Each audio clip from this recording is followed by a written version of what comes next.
Hi, and welcome to today's FYN Virtual Learning Series session on recognizing your unconscious bias. So today we have with us three speakers who will speak to this topic from different perspectives, including Heather Hamilton, Kenza Bouchara, and Greg LaForce. So before we get started, I would like to begin by acknowledging that the land on which I am gathering from is the traditional unceded territory of the Algonquin and Anishinaabe people.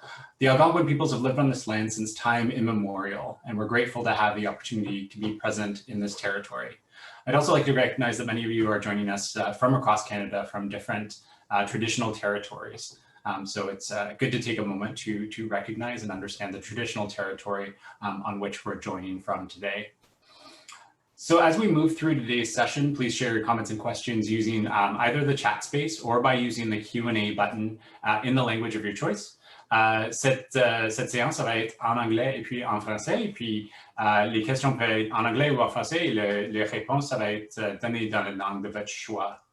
So we are joined today by three experts. So first we have Heather Hamilton, who has over 30 years of public service experience at the municipal, provincial, and federal levels.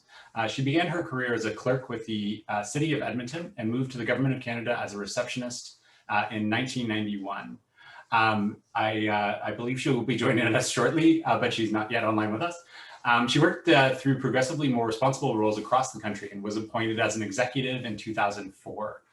Heather served in executive roles with Human Resources and Social Development Canada and Environment Canada. She left the Government of Canada in 2013 to serve as head of communications for Edmonton Regional Airports Authority, and then served as Assistant Deputy Minister of Communications for the Government of Alberta. Heather returned to the Government of Canada in 2018 as Regional Director General of the Prairies Region with the Parole Board of Canada.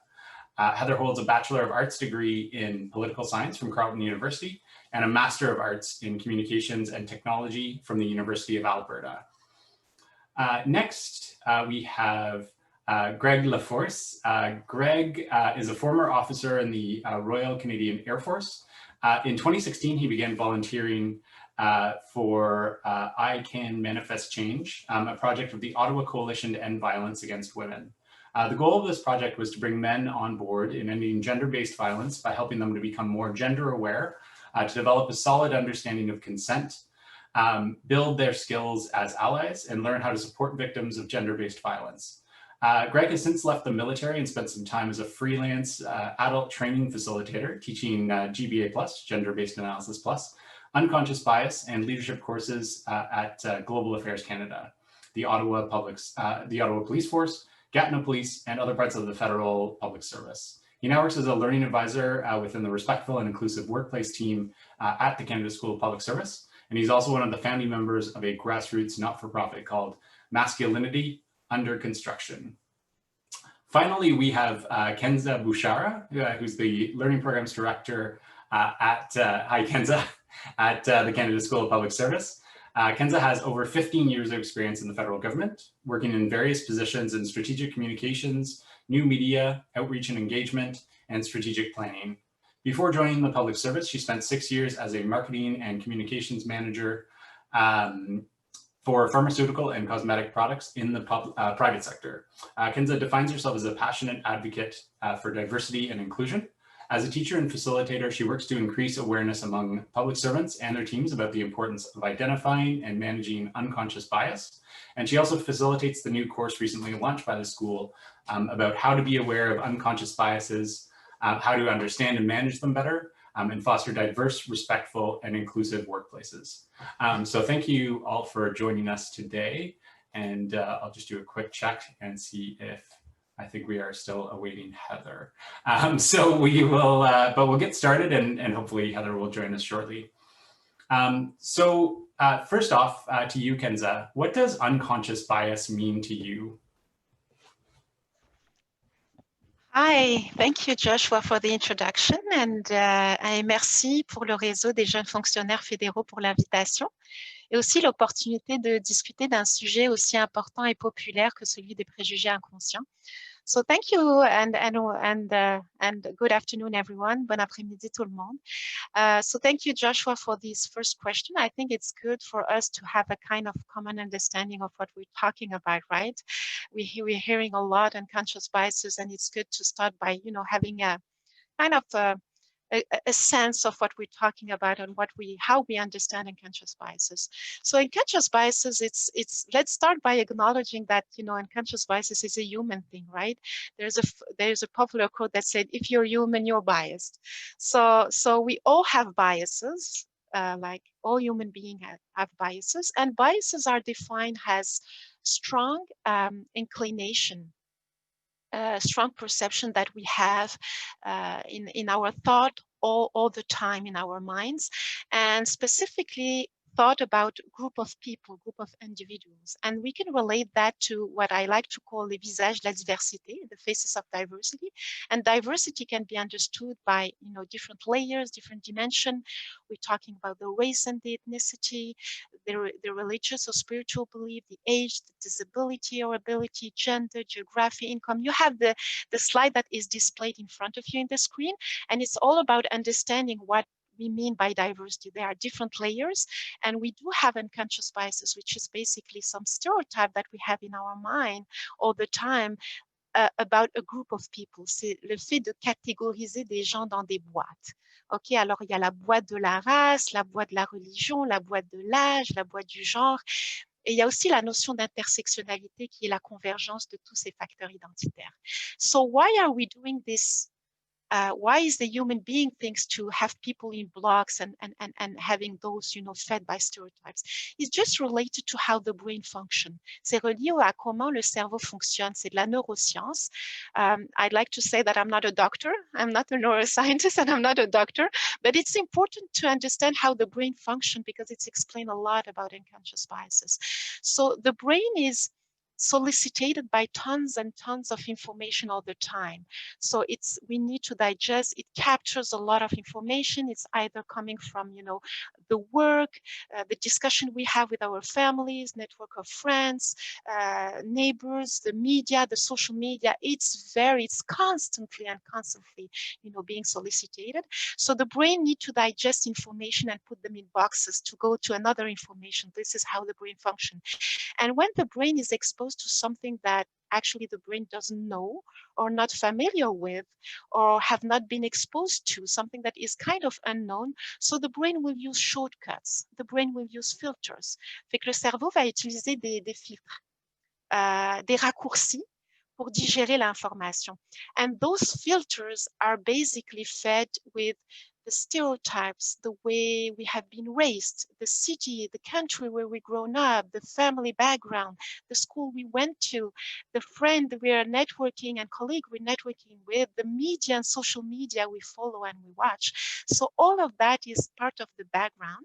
It's in the background and it's being fed with the stereotype, the norms of the dominant part of the society, if I can say. Fait que tout ça, ça nourrit les préjugés, ça nourrit notre façon de voir les choses.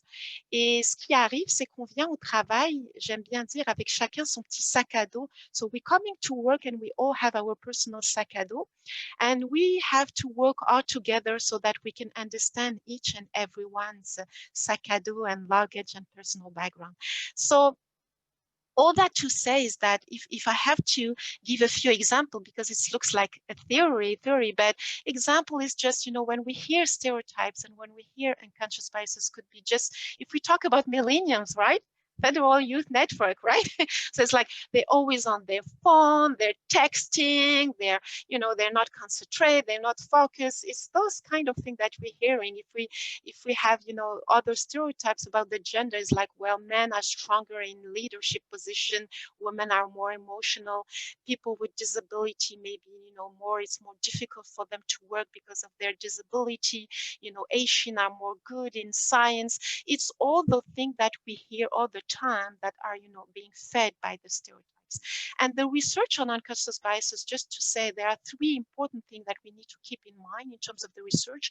First of all, it's come at an early age. We're talking about as early as 4 or 5 years old, okay?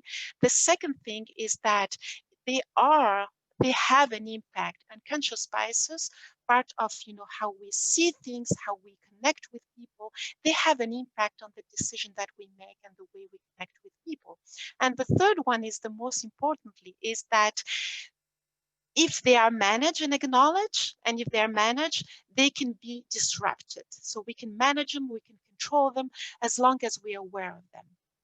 So just to close this idea about the definition, it starts by an individual journey. So you have all the background information about how the brain functions, but at the end of the day, it start by reflecting on ourselves, acknowledging that we have them. Also, it starts by a mindset, and I like to call them the 3 AA, which is actually acknowledge that we have them and it's a human being. But while we acknowledge them and that they exist, we have a duty and responsibility as human being and as a public servant to manage them appropriately. So acknowledge, aware, being aware of them, being aware of differences around us, the diversity around us, the lived experience around us, and be action oriented. So 3A, acknowledge, aware, and be action oriented, because intention alone and awareness alone is not the same. We need to, be empowered on self and take action about it. So I think that's a kind of a background or a piece that explain what is it, what it's come from, and what we can do with that, right?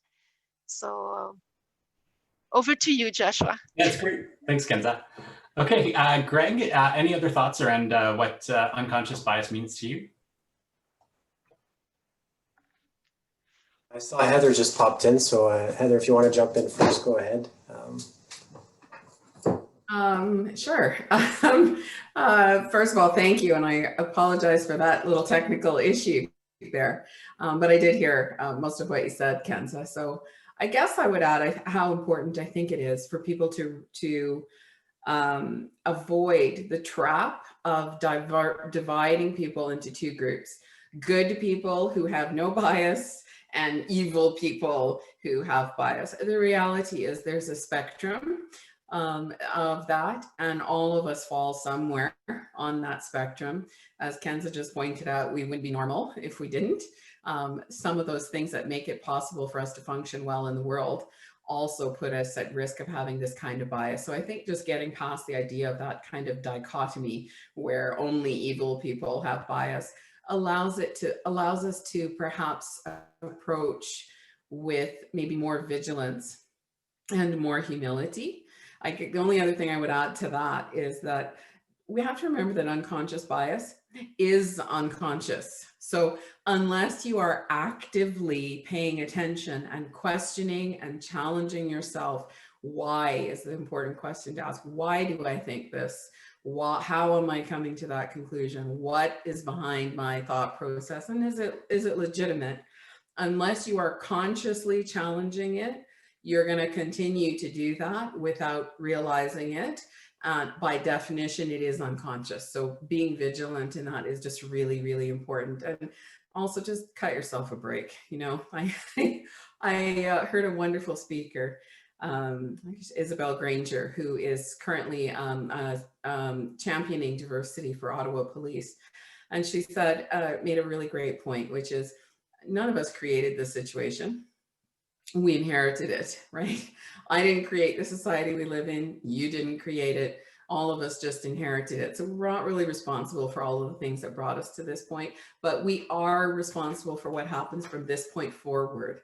So as long as we can stay focused on the future, stop beating ourselves up on the past, remember that it is unconscious and therefore you have to consciously work against it.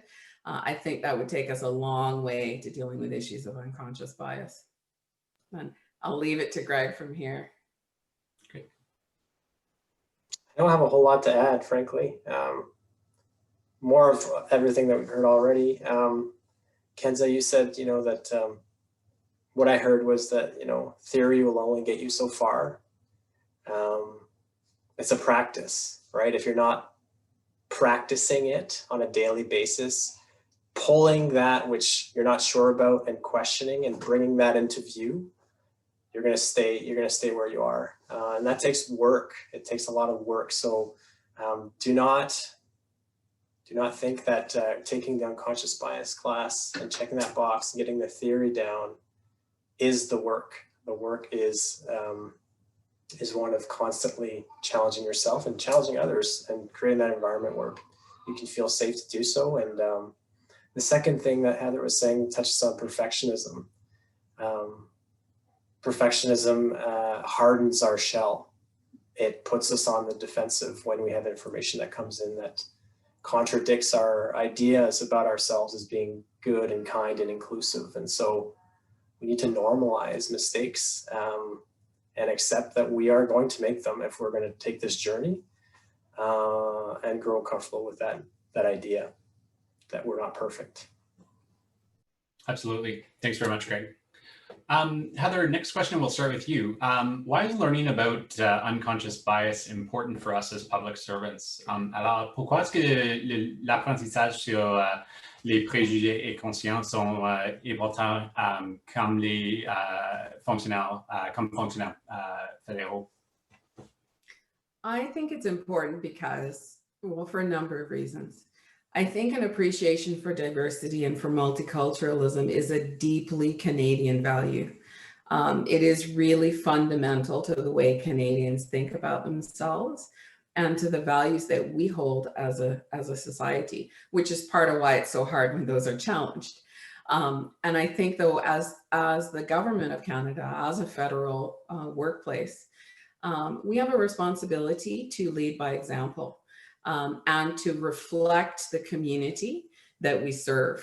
That sounds very, very lofty, but I really think it's important. I can, speaking on a personal note, tell you it's the reason that I'm here. I've spent some time in other positions. I spent some time in other organizations. And I remind myself of this when I remember the big fat pay cut I took to do this. But the reason that I'm here is because I believe in those values. They are really important. They're important to me individually, personally. They're important to us as a society. And I think we have an opportunity here to really lead by example, by being a workplace of choice and a workplace that values diversity. And we have an obligation to do that because we serve a diverse community. So for me, it really boils down to what kind of people do we want to be? What kind of workplace do we want to work in?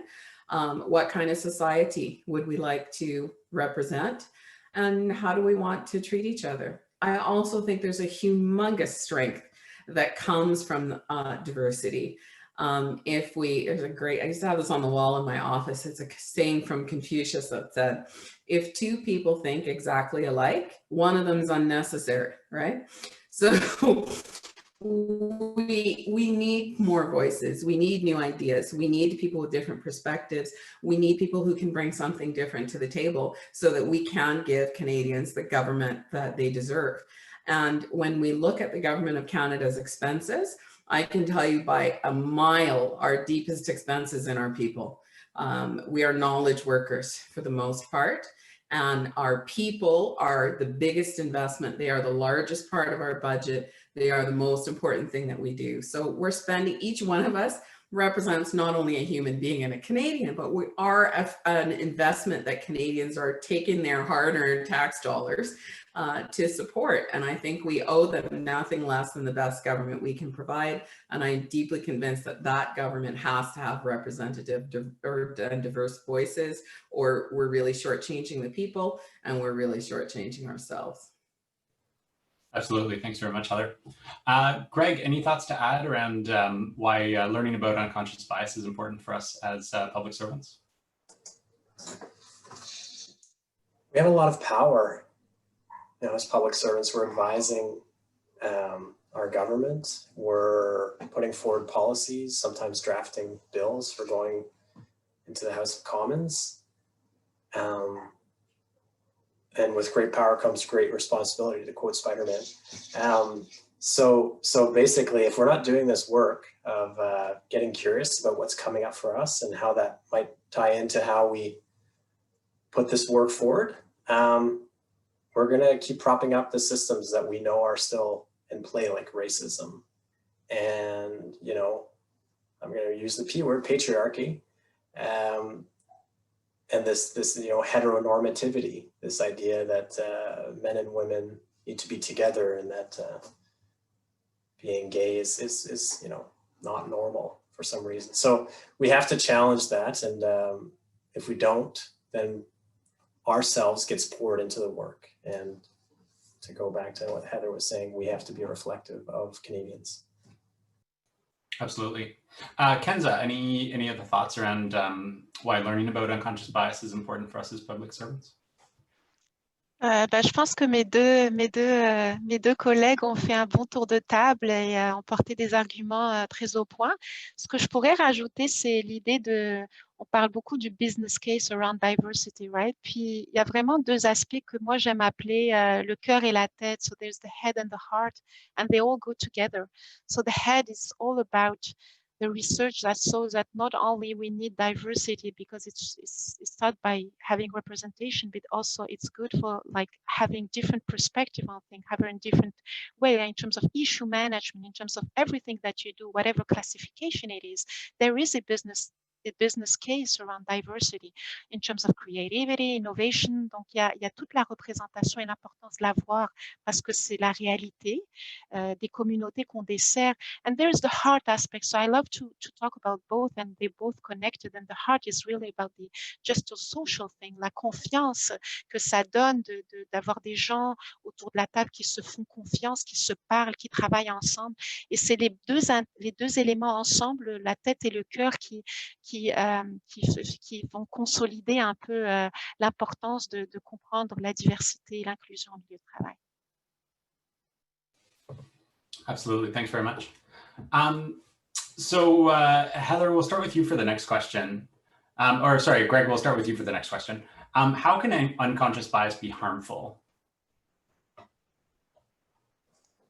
So I'm gonna go about this question from my perspective as a white man, in that I have benefited and continue to benefit from privilege, from male privilege, from white privilege, from hetero privilege, you know, and so I'm at the intersection of a lot of forms of privilege, and I'm at the extension of history as well. So, you know, history echoes still today, right now in the present.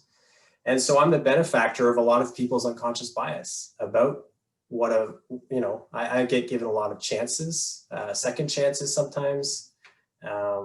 People think favorably of me when they see my name. They think, oh, he's probably bilingual. So that's kind of like the first part of the question, is that I don't have the lived experience of being on the receiving end of it. So I need to name the problematic structures that are giving rise to me having this privilege, right? So to kind of go back to the question, the beginning of the answer is in the framing of the question. How can unconscious bias be harmful? Well, it's unconscious, and Heather already said that it's unconscious, which means that I might be having a conversation with someone and something comes out, and I think I'm having a nice, light, casual conversation, and I could be microaggressing in any one of the identity factors. And I get to walk away sipping on my coffee, leaving the other person with the weight of my ignorance. And that adds up over the course of a lifetime. It has an effect. There's not a lot of research on microaggressions and the health impacts, and that's part of the problem. You know, there's not a lot of attention being put on this research, which is a manifestation of racism, and you know, the privilege rolls on top of itself and doesn't look at that which is giving rise to itself. So likewise for me, this unconscious conditioning of me being a nice, kind man has seeped into my unconscious. You know, so I cannot possibly see everything. And I like to say that I have my truth with a lowercase t. And that means that when information comes about me towards me that challenges my understanding of myself or of my position in the world, I need to soften my grip immediately. It's my responsibility to soften my grip and listen. Because if I don't, I get defensive and then I double the harm because someone has taken the courage to tell me that my behavior was problematic. And now I'm telling them that their point of view is invalid. So I'm potentially silencing them from ever doing so again. So you really need to show gratitude towards that and commend the courage, but also acknowledging that it's not always up to people to stand up and tell you that you've caused harm, right? You have to take it upon yourself to do your own work and not expect that people are going to show you the way. But if you take the example, for instance, of a grade school teacher who spends 10 months of the year with the children in a classroom, from the smallest interactions, like greeting someone when they walk into the classroom, to more significant life-altering decisions like who gets put forward in the academic stream as having university potential. And you think about how our unconscious is continually getting poured out into how we behave.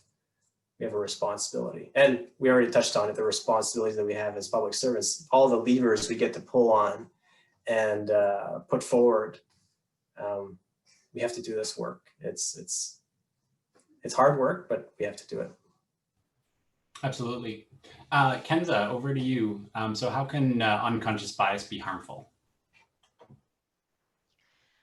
I think it was Heather who mentioned like the unconsciousness of things. So if I can add to that and what Greg was saying just a few minutes ago. So the idea of acting, activating them, like they being activated without you actually being aware of them. The research shows that there's two ways they can be harmful in terms of unconscious biases. So the decision that we make, it's either has decision making processes and also the behaviors and the way we connect. So the decision we make is basically, for example, in the workplace, we can talk about the hiring, right? The hiring is an important one for people who are in the HR area and having, being part of selection board. And there is this important of the affinity biases, which is basically our tendency. And we have tons and tons of research about that shows that we have a tendency to hire people who look like us because it's more familiar. And how by doing that, it's kind of perpetuating the same patterns of, hiring like us, having the same around us, and they continue and we continue. So affinity bias is an important one in terms of decision making, but it could be as well, who to send to a meeting, who to send to a conference, an important meeting with the stakeholders or partners who will be sending, who's going to be taking care of the project when someone is off, who's going to be acting in a position. There's a lot, the list is long. So there's the decision making, like in terms of decision and who's going to be leading a project. So the decision is one. And the other one is what Greg was mentioning in terms of microaggression. So it's how we connect with them. And how without being intentionally mean, by being unaware of the diversity around us, we can be harmful. And we talk the microaggression, microinequity. So microaggression as kind of more aggressive, if I can say, is constantly asking people where they come from. It could be something that can seem very soft, but if you put yourself in the shoe of the other person, being asked where they come from, like 3 times a day for many years, so it's a cumulative things that happen. So microaggression and microinequity is how by being more aware we can definitely challenge assumption, ask question, but kind of in a way that is more inclusive. So that's what we're talking about, inclusive, attitude, inclusive behaviors, where there's a way of asking, there's a way of connecting, getting to know people, yes, being curious, yes, but making sure that we do that in a respectful way, in a way that make the other people comfortable. So if I can add that, I would say the decision and the connection and how we relate. those are the two aspects or the two pillars, the two perspectives where unconscious biases may be harmful. Absolutely. And I think on some previous sessions, we touched on sort of the heteronormativity aspect of assumptions that people make, and how, you know, asking a question that seems straightforward and doesn't seem offensive, like, you know, are you in a, you know, do you and your husband have children, to somebody, might be, you know, outing or asking them to identify to you that no, they are not in a heterosexual relationship. And doing something that they're not comfortable doing in that circumstance. So I think you've both touched on some really interesting points. And Heather, over to you in terms of how can unconscious bias be harmful? Well, my colleagues have made a couple of good points, some really important points. It's important to realize that when you're in that situation, there is a burden that goes with it,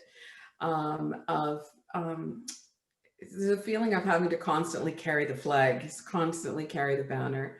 And because of what we call attribution bias, I'm very mindful at times, maybe less so now than earlier in my career, that whatever I do gets attributed to every Black woman on earth, right?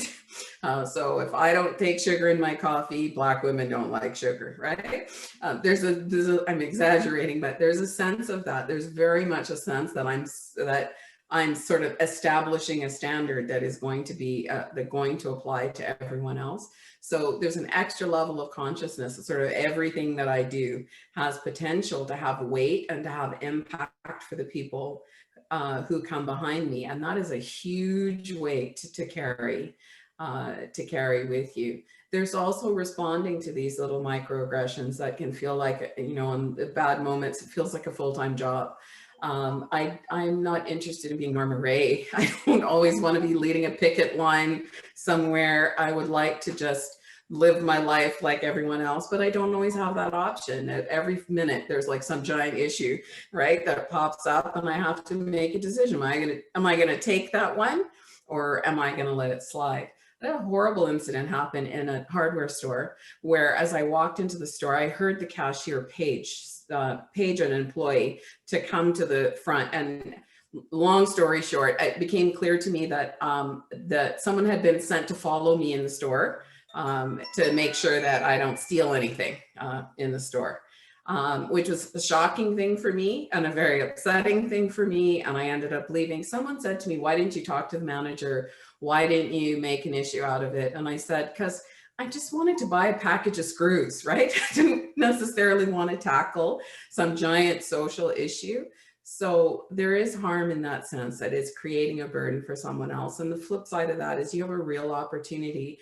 If you are not in one of those affected groups, or if you're in a different affected group, you have a real opportunity to say, you know what, I'll take this one because I recognize I can. And, you know, I don't know how many other dozen that you may have taken this week and just don't have the mental energy for. The last point I would say is, on the personal side, how is it harmful? When I think about the richness of the experience that I've had from having a diverse group of friends, from having friends of different ethnic origins, from having friends who are born and raised in different countries, of understanding or hearing about the experience of people who are not hetero like myself, not cisgendered like myself, when I consider the richness of that experience and how much it has brought to me as a person and how much more interesting my life has become from it, I think that you are doing yourself a disservice if you don't go that extra mile to say, let me see what it's like to stand in someone else's shoes and just broaden your own horizons. I took a trip to China with a tour group once, and around the third day, a lady in this tour group said to me, "Are we gonna have Chinese food every day on this trip?" To say, yeah, I think we're pretty much gonna have Chinese food every day that we're in China. This is the experience of someone who comes to Canada from China is probably saying this to themselves, are we going to have Canadian food every day, everywhere we go? I think that that opportunity to enrich yourself, it's almost like giving yourself a way to travel just by turning and talking to your neighbor. So don't miss that opportunity. There's harm there in terms of limiting yourself and your own character if you don't make that extra effort. Absolutely, and I think you bring up a very valid point in terms of, you know, the circles that we have around each other, or around ourselves in terms of our friends and family, and the ease with which people can kind of create an echo chamber of, well, I haven't experienced that, and my friends haven't experienced that, and they might all be heterosexual and white, and so no, they haven't experienced anti-Black racism because none of them are people of color. I think that's a very valid point of having you know, people in your friend group and making an effort to have a diverse group of friends and colleagues and people who can help you understand if you're not in if you're a person of privilege, as Greg mentioned, to be able to understand you know, what your role can be in advancing some of these priorities. Heather, next question for you to start with. Can we change our unconscious bias? And if so, how do we do that? Absolutely would be my answer. And the way to do that is, first of all, to shift it from being unconscious to conscious. You have to know about it. And it's very hard. You cannot see your own privilege, and it really is surrounding you in every kind of way. I was sitting with a group of friends, one of whom is a well-known music performer. And he was telling me about an experience of having a fan approach him in the bathroom and say, oh my gosh, I loved your show and all this. And everybody, there's like this level of outrage around the table that I didn't understand. And what turned out to be is the guy code, apparently, that exists of we don't talk to each other in the bathroom, right? We don't. Apparently you have to eyes front and, you know, focus on your own business. You can't be talked. That's a very different thing for women. But going to the bathroom is a whole social thing, right? You have a whole conversation over a bathroom wall, and that's a totally normal thing. So it just brought home to me how every little spot that you are in, every experience that you have, is you may not understand that it's somebody else is having a completely different experience. That was a new one for me. So I think being really aware of it and asking that question, does this speak to all of our audiences? I'm not sure if this is appropriate or not, or I'm not sure if I've missed something on that. You will. I think those are almost always safe questions to ask. I think you have to sometimes choose your moments. So you're not necessarily putting somebody on the spot. But I do think it's safe to say, have we covered all of those bases? Why am I thinking what I'm thinking? Is there a different way that we could do this? Why is this rule here and does it make any sense anymore? We have a lot of sort of leftover rules that maybe were intended to do one thing and are now doing something else. I think we have developed some fluency as an organization in asking those kinds of questions for people with disabilities. And which to me is encouraging. If we can learn to do that for people with disabilities, then why couldn't we learn to do it for other groups? So I think it's just some fluency with that, and we're better at that now. Ditto with official languages, right? A generation ago, we maybe weren't so thoughtful in terms of making sure we accommodate both official languages. So we have some track record of having some kinds of successes that we can make. So the kind of social change, I know it sometimes feels like you're putting a drip in the ocean, but you will sort of see that change happen. We do have a track record of being able to make those change. In my own career, the 30 years I've been in government, we've gone from, oh my gosh, there's a woman who's a manager, to I think women actually outnumber men as managers right now. So it's possible, we can do. We just have to pay attention, ask the questions, and keep on challenging it until it becomes absolutely normal, which we're at the beginning of that road. Thanks, Heather. Kenza, over to you. So how can we change our unconscious bias? Alors, comment est-ce qu'on peut changer nos préjugés inconscients? I'm going to build on what Heather was saying, moving the unconscious to the conscious and also moving the unknown to the known. So, les deux vont ensemble, donc passer de l'inconscient au conscient, mais aussi de ce qu'on connaît moins à apprendre à connaître, apprendre à découvrir. So the exposure, that's why we talk a lot about the awareness, because we cannot understand different lived experience. We cannot understand differences if we don't listen actively to them, if we don't understand that around us there are different lived experiences. Et puis essayer d'entendre, écouter activement le tout, parce que c'est en étant exposé aux différences qu'on apprend les uns des autres. So I would say if I have to summarize, and this is based on the course that we are teaching at the school on unconscious biases. So it's almost like we have 4 pillars. The first pillar is really the mindset. Donc, être curieux, vouloir, comprendre que c'est important, and the impact of not doing it. I think it's important to understand it, not that because it's nice to do, it's just because if we don't do it, and I will build on what Heather was saying, is that we're missing so much, like from a professional side, but also a personal and human side. So it's all about the challenging the statu quo.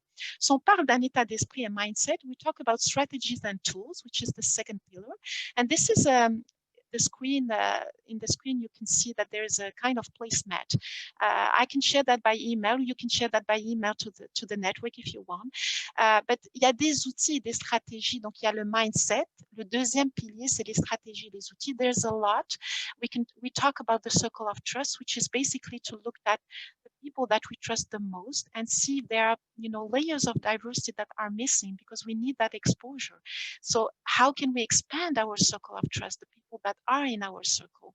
There's the implicit attitude test that we can use as well, that have been developed by Harvard School in terms of, acknowledging where some biases, where the biases that we can have. So you can see in the placement, there's the self-reflection. I think it goes back again to reflecting about ourselves. We need to know ourselves well. We can't move on to being more inclusive if we don't know ourselves in terms of our circle of trust, in terms of our own intersectionality, in terms of our identity factors and the conversion of the identity factors. So we need to know ourselves. Implicit attitude test is another strategy. Posing. I've seen in the chat the mention of posing, which is another one, posing before talking, thinking, twice before, asking a question or asking this, why not, so posing is another one. There's a list. I don't want to spend, time going through. Je vais pas prendre tout le temps, sinon je vais empiéter sur le temps de Grégoire aussi.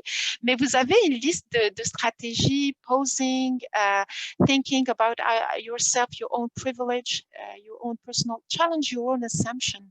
When you think about a situation where you have, discussed with someone who is different from you, what was, like, if there was anything uncomfortable, where is it coming from? Trying to ask those uncomfortable questions and go deeper and deeper. And it's a journey. I would like to say that it doesn't have a beginning and doesn't have an end. It's a long life journey. And we need to embark and continue improving and learning.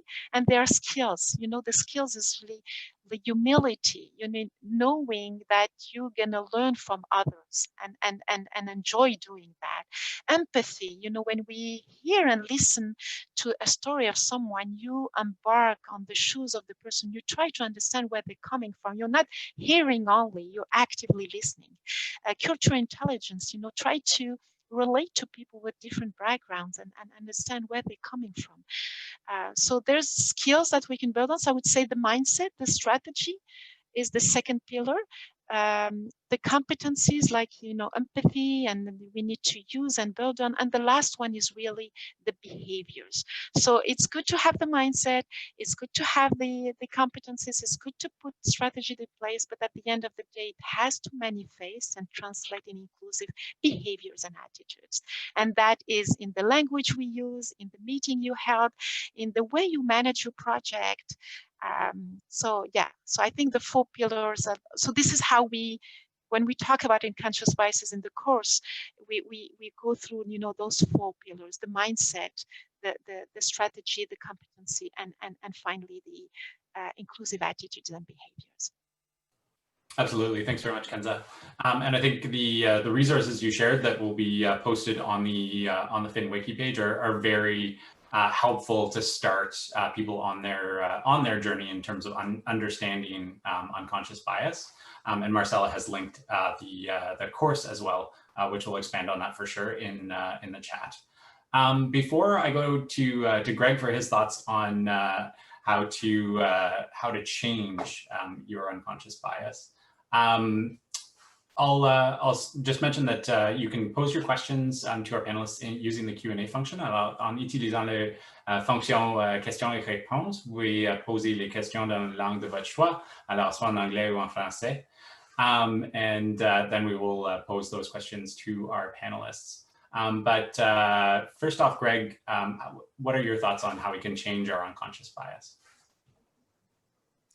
I'm going to answer this one very quickly. From my standpoint, it's getting comfortable with being uncomfortable and practicing sitting with discomfort, because if you're uncomfortable, odds are there's something's butting up against the bias that you have.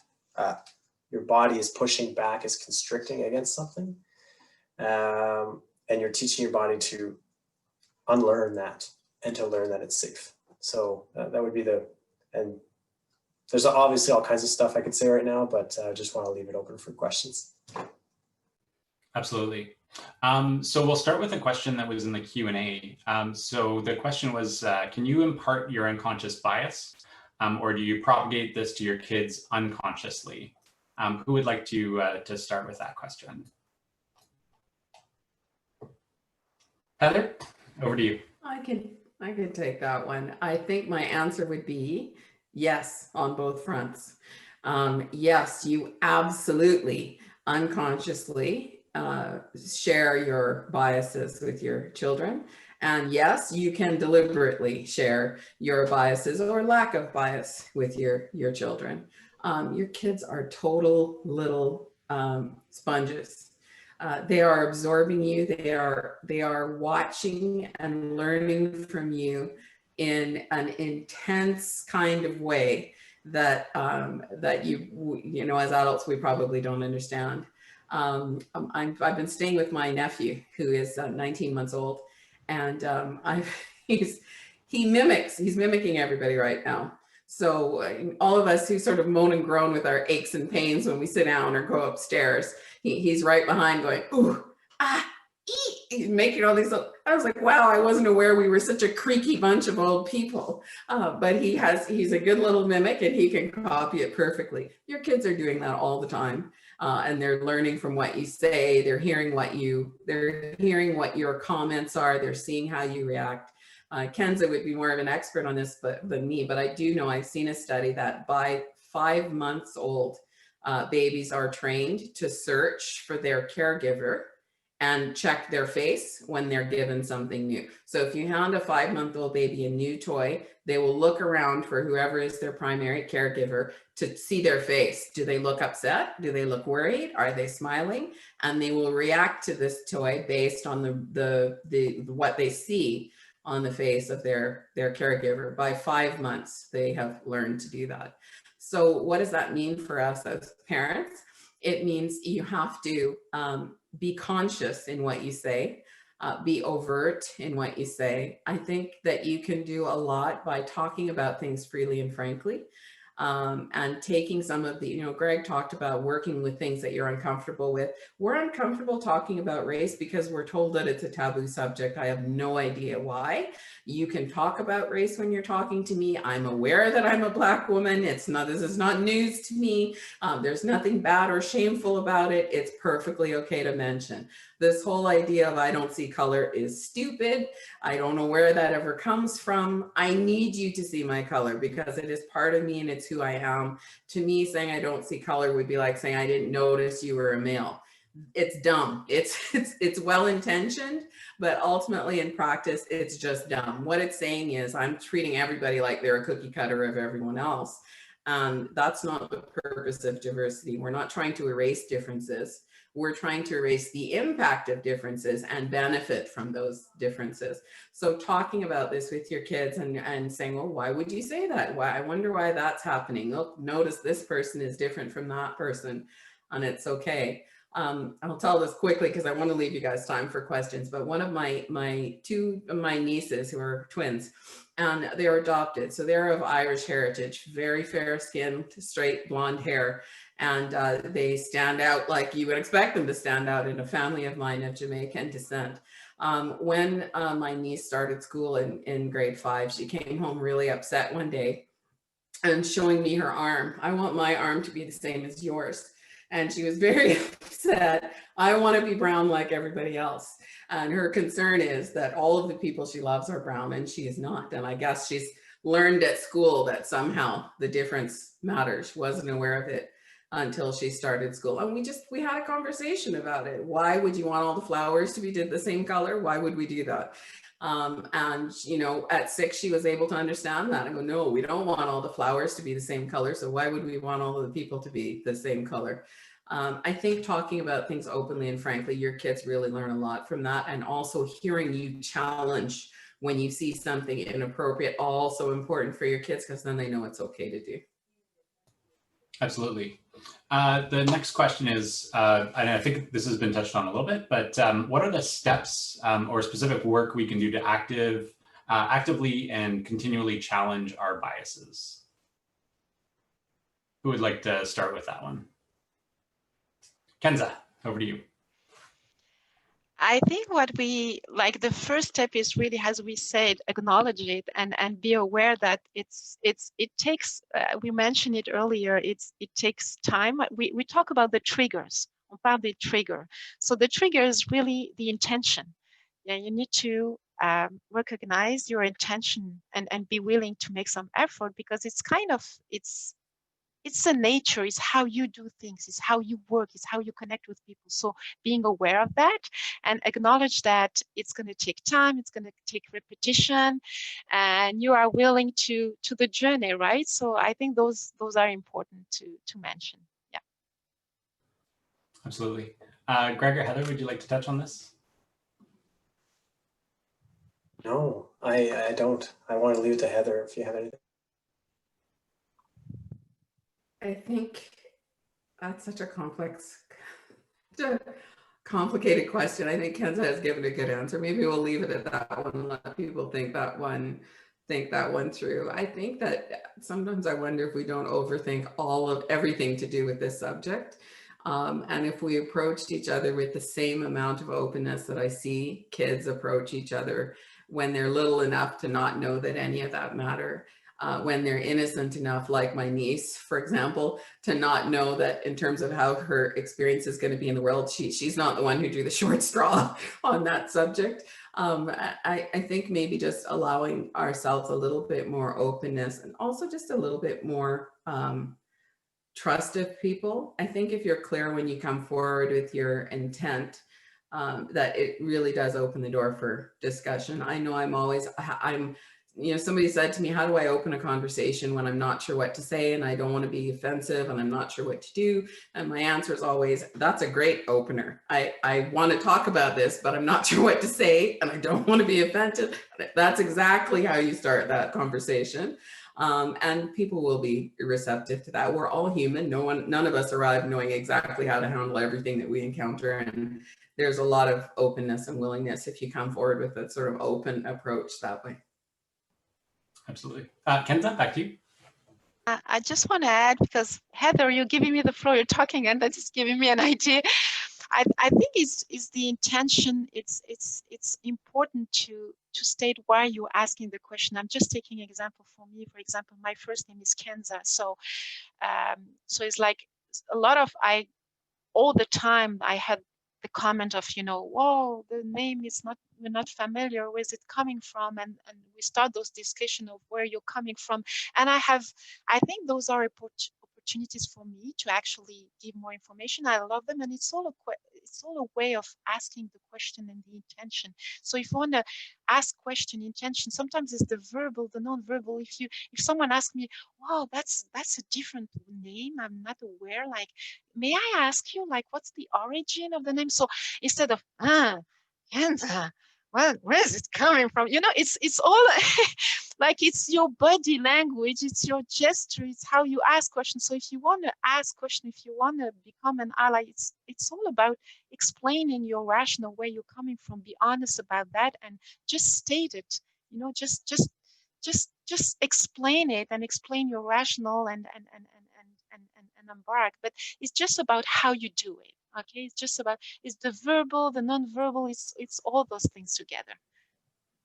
Absolutely. I would maybe, if I could jump in, I would maybe just add to that, you know, you can use your own experience as a guide to what's appropriate and what's not. If you're in a situation where, you know, someone came up and said, tell me the origin of your name, tell me about that, that would be appropriate, then that means that would be appropriate. And if you're contemplating posing a question that you wouldn't ask someone else, why are you doing it? I heard a wonderful conversation with a transgendered woman who said, complete strangers come up and ask me to describe my surgery to them. And I think, would you be at a cocktail party and walk up to someone and say, tell me about your genitals, right? Why would they think that that was appropriate for a transgendered person?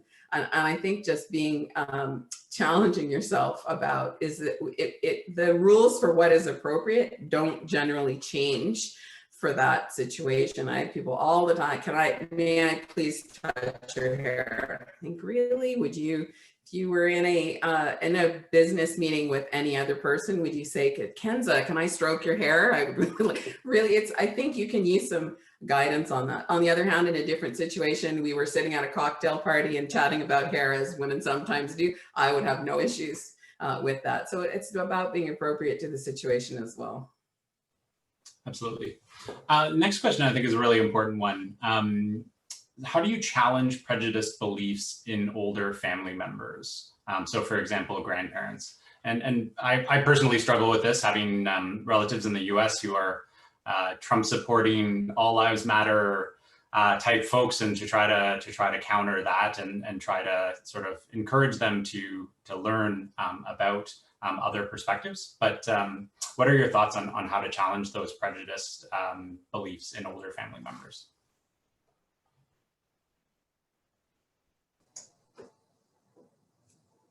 This is, I feel, is a bit of a bystander intervention question. Is how do you call in, pulling the person aside perhaps more privately, or do you call out clearly naming the behavior in front of everybody else?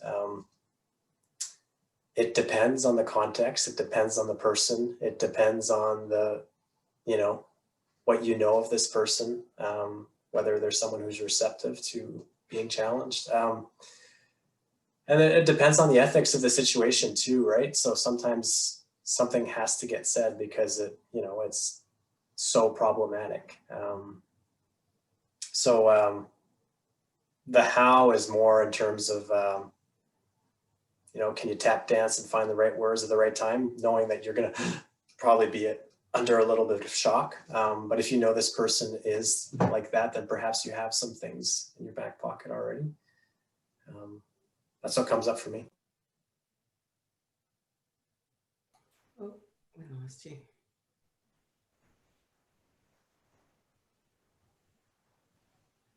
Sorry, Kenza or Heather, anything to add? Yeah, Kenza? I would just, if I can use my personal experience, like I'm originally from Morocco, North Africa, and I love those family hanging out. I have my brothers who are, you know, living in different, you know, place of the world, and we come and hang out with my parents during the summer. And those discussions where you have your grandparents or actually parents or grandparents talking with your kids or nephew or niece are great, like laboratory, social laboratory.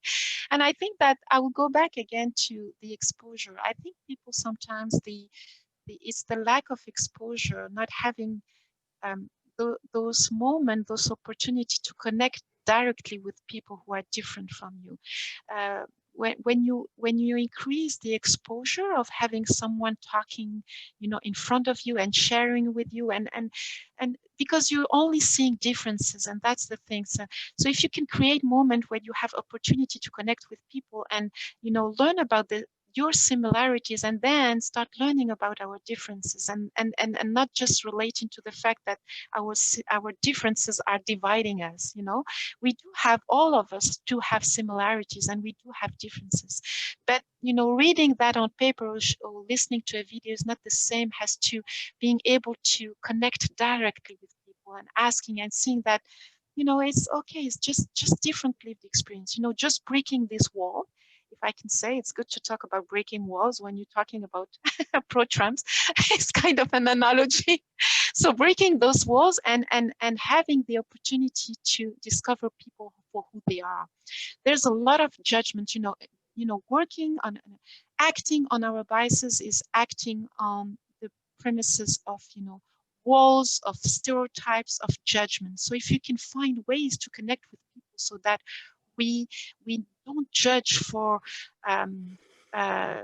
race, ethnicity, religious, but we see people for who they are, what they bring, their accomplishment, their talent, their, you know, their performance, their merit. So that's the big challenge. So having and multiplying opportunities when we can connect directly, connect and listen directly to differences, just to open our mind. Yeah, absolutely. I see we're getting towards the end of our time, but I'd like to give you each sort of 30 seconds to give any final thoughts that you want to share on today's session. I think each of our discussions this month could very well have run 90 minutes and we would have run out of time. But Heather, we'll start with you in terms of any final thoughts you want to share. And thanks, a huge thanks for sharing your thoughts and experience on today's session. I think that these kinds of conversations are really important. One of the things we touched on that, oh, are you hearing me? Yeah. Oh, yes. Okay, sorry. All good. Something strange there for a moment. I think the conversations are really important. And I don't think you're going to come away from a session like this or any other feeling like you know everything and you've mastered everything. But if you can feel confident with the art of asking the question, if you have awareness that there's an issue that needs attending to, then you've made a step forward. I think if you've grown more confident or more comfortable in asking uncomfortable questions, that's a step forward. And I think, as I said earlier, everybody needs to cut themselves a break. All of us are in some ways new at this. All of us have some different experiences. For what it's worth, sitting on the other side of the table, we have the same experience. I am as ignorant, for example, of Greg's experience in the world as he might be of mine. And I think that there are no good and evil people here. They're just regular people trying to figure out how to make the best of the situation that we find ourselves in, which is a wonderful situation. You'll see diversity accepted in Canada in a way that you won't see anywhere else in the world. In my travels, particularly when I was in China, I was struck by the lack of diversity and how strange that felt to me as a Canadian to be in a busy downtown street in Beijing and not see a multitude of races. So I think we have a great opportunity here, and we should see that in a positive light and take advantage of that opportunity to just enjoy the richness of that experience and all of the diversity that we get to enjoy as Canadians. Absolutely. Greg, your final thoughts, and a huge thanks again for joining us today. Oh, thanks for having me. We're all in this together, like Heather said. We have to help each other along. And show gratitude when people want to step forward and help us out, even if it feels like criticism. That'd be the main thing I would put forward, because it can be really difficult to find out that you've done something and you might respond in a way that causes more harm. So that would be the main thing, is just soften your grip. Absolutely. Kenza, final thoughts before we wrap? And thanks again for joining us today. Merci beaucoup pour l'opportunité. Moi, je vais conclure avec mon image de journey. Je pense qu'il faut penser que c'est un voyage de découverte de soi et un voyage de comment faire sa part aussi, individuellement et collectivement. Donc, I like to just close it on the journey, that it's a long life journey. Puis, il faut le faire ensemble, comme a dit Greg, et en faisant chacun notre part. Et je retournerai à mon approche des 3 A. Donc, so 3 A, so acknowledge, be more aware and action oriented. So I will close on those lines. That's great. Merci. Thanks very much, Kenza. So thanks very much, everyone, for joining us today. So we will wrap on those final thoughts. I'd like to mention that on Friday we'll be hosting sort of a summary session of today's and this month's programming on diversity, inclusion, and anti-racism. So that will be an Ask Me Anything session with many of our speakers from this month. So Marcella has linked our wiki site on that. So a huge thanks to everyone who joined us today as a participant and as a speaker. I think this was a very important conversation, and I think this should be the start of anyone's journey figuring out unconscious bias. As we said, 60 minutes is not sufficient to then be like, go back into your life and be like, all right, I've mastered this. I'm all set. So follow the courses that are offered through the Canada School of Public Service, and work on expanding your circle of people in your life, and of awareness of other cultures, of other experiences, to be able to start to understand where your unconscious bias comes from, and how you can counter that. Alors merci à tous nos participants, merci à tous nos panélistes, and have a great day, everyone. Merci à tous.